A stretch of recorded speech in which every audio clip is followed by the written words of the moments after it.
welcome to today's Gale Force Twins episode. The last time we ran to and from Bimini, we had a lot of you commenting and asking, well, how do you get back to the United States?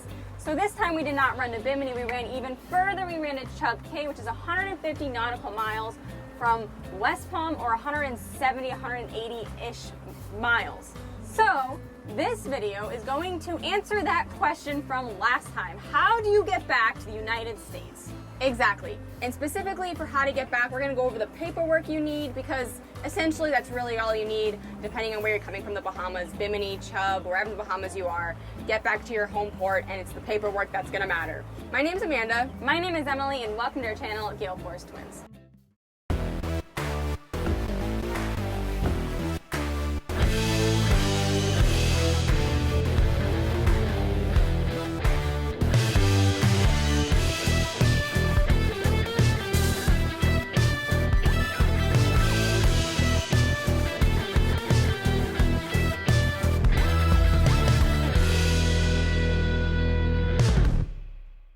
Before you even get into the paperwork, the first thing you're going to want to do is make sure it's safe to cross-check the weather.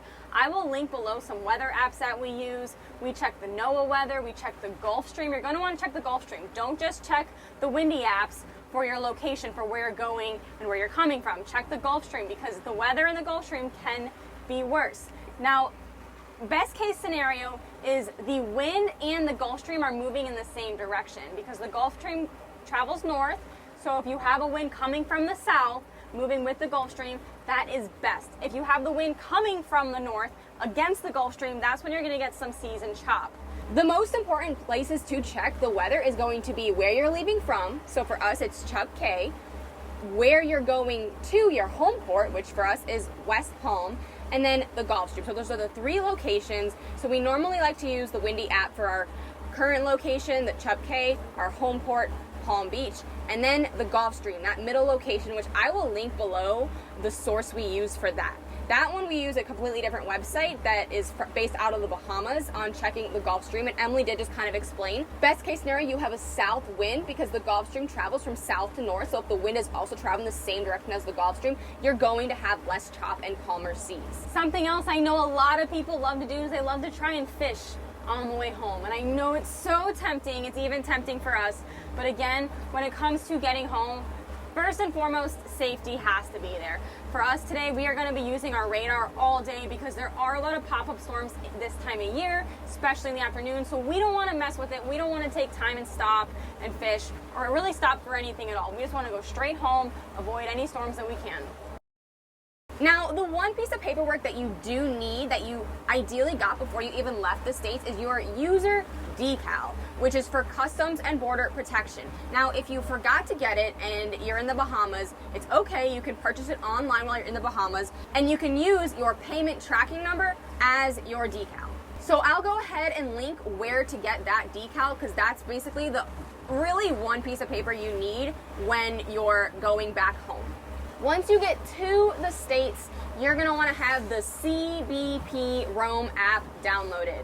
And basically when you get in, you open this app, you're going to fill out a little page, you're going to put your decal information or your payment information, and that's how you're going to clear customs in the US from a boat. It is so seamless, so easy, that highly recommend doing it this way. So I'll link this app for you as well. And what we're going to do now is we're going to cross, and once we get into the States, I'll go ahead and open this app up and show you guys exactly what to do. Of course, make sure you're topped off on fuel, but not only would I comprehend how much fuel is in the tank, I would also have the math of how much fuel you need and how much fuel you're burning. So don't rely on your machines and your technology. Know how to do it yourself with your own knowledge, because we have been in situations where the fuel gauges stopped working and we sat there and we had to do some math and think, are we going to make it? Will we not make it? Fun fact, on the way here, our fuel gauges were actually 100 gallons off. So we were reading that we had 0 gallons, but we knew we had 100 gallons left in the tank.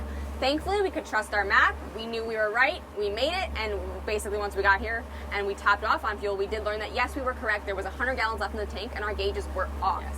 We have now reset our gauges for the ride home, so we should be good to go.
inside the inlet. We had to go around quite a few storms, so it added a little bit of time and miles to our trip.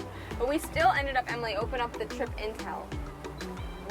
Our total duration was 5 hours and 8 minutes, and I can tell you we probably added like 30 to 45 minutes from going around these storms, and also stopping to talk to you all. Distance traveled 148 nautical miles. Fuel used 160 gallons. So we made it nice and easy. It was an easier trip home than it was there. And now it's time to basically open up my CBP Roam app and fill out that information.